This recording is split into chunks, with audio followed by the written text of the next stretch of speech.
ভাবেই হোক আমাদেরকে ইনিয়ে বিনিয়ে সরচাতুরি করে আমাদের মাঝে বিভেদ তৈরি করবেই করবে। এই কাজটা খুব কঠিন কাজ নয়, কাজটা খুব সহজ ছিল। আমার ডান পাশের মুসল্লি ভাইয়ের সাথে আমার মিলে যাবে, আমার বাম পাশের মুসল্লি ভাইয়ের সাথে আমার শরীর মিলে যাবে। এই সহজ কাজটা অল্প সহজ কাজ। এই কাজটার বিনিময়ে আল্লাহ রাব্বুল আলামিন আমাদেরকে জান্নাতের সর্বোচ্চ স্থান মাকামে মাহমুদ অর্থাৎ জান্নাতুল ফেরদাউস দান করবেন। এই সহজ কাজটা না করার কারণে আমরা জান্নাতে যাব ঠিকই, কিন্তু জান্নাতের সর্বোচ্চ স্তরে পৌঁছতে পারবো না।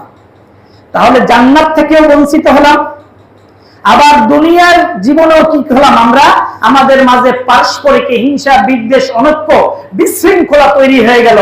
দুনিয়াও সুখ পাইলাম না, আখিরাতেও আমরা সর্বোচ্চ স্থানে পৌঁছতে পারলাম না, শুধুমাত্র একটা আমল আমাদের সুন্নত ছুটে যাওয়ার কারণে, সেটা হলো আমরা কাতারের ব্যাপারে অসতর্কতা থাকার কারণে। আজকে থেকে ইনশাআল্লাহ কাতারের ব্যাপারে আমরা সতর্ক থাকবো। আল্লাহ রাব্বুল আলামিন আমাদের তৌফিক দান করুন, আমিন। আমি আমার আলোচনার শেষের দিকে আরেকটি গুরুত্বপূর্ণ হাদিস আলোচনা পেশ করব। এই হাদিসটি নোমান ইবনে বশির রাদিয়াল্লাহু তাআলা আনহু থেকে বর্ণিত। তিনি বলেন, আকবালা রাসূলুল্লাহ সাল্লাল্লাহু আলাইহি ওয়াসাল্লাম আলান নাস বিওয়াজহিহি। রাসূল সাল্লাল্লাহু আলাইহি ওয়াসাল্লাম যখন নামাজে দাঁড়াতেন তখন তিনি মুসল্লিদের দিকে, মানুষের দিকে ফিরে তার চেহারা ফিরিয়ে দাঁড়াতেন। তার মানে যখন ইকামত হতো, কাতার যখন সোজা হতে থাকতো, আল্লাহর রাসূল কোন দিকে ফিরে তাকাতেন? মুসল্লিদের দিকে ফিরে তাকাতেন। আকবালা ফিরে দাঁড়াতেন রাসূলুল্লাহ সাল্লাল্লাহু আলাইহি ওয়াসাল্লাম আলান নাস, মানুষের দিকে, বিওয়াজহিহি তার চেহারা।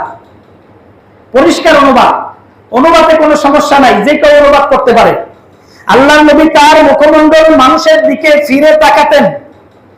ফাকালা, এরপর তিনি বলতেন, আকিমু সুফুফাকুম, তোমাদের সবগুলোকে, কাতারগুলোকে প্রতিষ্ঠা করো, তোমাদের কাতারগুলোর ব্যাপারে যত্নবান হও, তোমাদের কাতারগুলোকে সোজা করে দাঁড়াও। সালাসান, কয়বার বলতেন? 3 বার বলতেন।